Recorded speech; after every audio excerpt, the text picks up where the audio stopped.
Hey, what up, everybody? This is Stevie Breach coming to you on the eve of Slammiversary coming up tomorrow, 2015. It's going to be a great show. One of the matches that I'm really looking forward to is the straight-up one-on-one unsanctioned match from James Storm going up against Magnus. The storyline got a little bit funny, honestly, when they, went to the lengths of saying that James Storm killed Mickie James. They actually never really said that she was dead, but it was a little bit further than a lot of wrestling storylines have gone in the past. Normally, there's beatdowns and attacks that happen inside of the arena, and it's been a long time since we saw somebody take somebody to the train station and push them in front of a moving train. But as it all pays off, James Storm, threw Mickie James onto the train tracks, and I guess she's going to be making her return shortly after Slammiversary and wrestling in some mixed tag matches and things like that, and should be a part of the foreseeable future in TNA.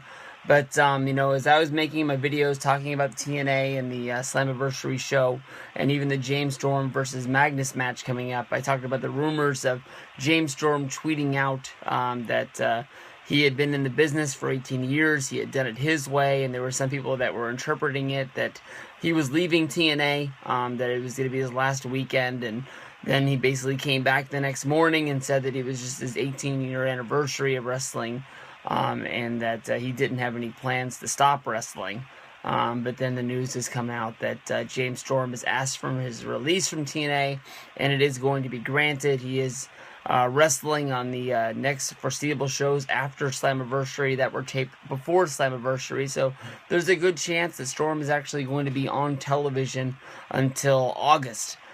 James Storm, a lot of people always think of Beer Money and his run as a single star, when he won the World Heavyweight Championship. He was the one who beat Kurt Angle, for the championship, even though that Rude had won the Bound for Glory series. He stepped up after, Rude lost at Bound for Glory in the main event, and, on the next Impact, it was Storm that beat him, and then basically Rude turned on Storm, which led to the breakup of Beer Money. But a lot of people always think of Beer Money, and I don't know why, but people have forgotten how great James Storm was a tag team member of America's Most Wanted. The guys that really got, TNA off the ground, and some of the matches that were really looked at, back in the day as being great. Storm has been one of my favorite guys once he sort of, moved into the cowboy character. The matches that he put on with Beer Money were some of the greatest matches that were going on in those years. And then once he broke off and became the singles guy, I don't know if they got scared of him or not, but he always seemed like he was one of the guys that always carried his show. He always seemed like he had a lot of fans with him. I don't know why that title run was so short, and he loses the championship. They pull him off TV, for 2 to 3 months. He comes back, they build up Lockdown, he loses that match, and they pull him off TV again for a foreseeable while before he comes back and he beats Crimson. That ends Crimson's undefeated streak at the time, and it seemed like they were building something, but it never really got to where it was going.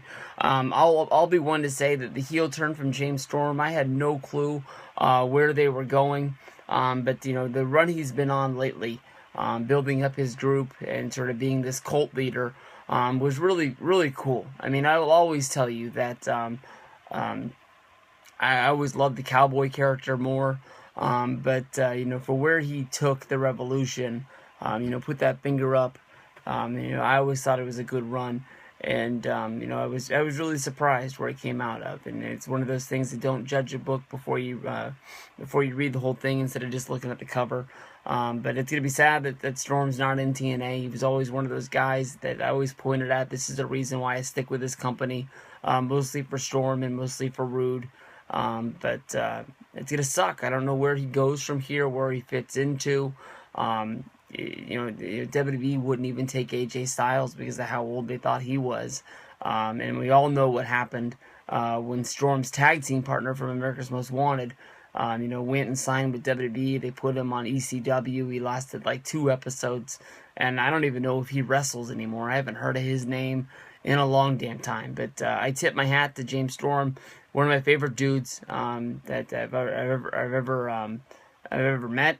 And I talked to him this year at WrestleMania. Talked to him about the problems I was having with TNA being on Destination America, and if I did sign up for cable, it was on the highest tier here where I lived, where I'm paying almost $100 just for cable, not even for internet, not even for phone, just the cable bill itself is like you have to sign up for the highest tier of cable channels just to get Destination America, because that's just the way it is. And he's apologizing to me, and I'm like, it's not your fault. You didn't sign the contract.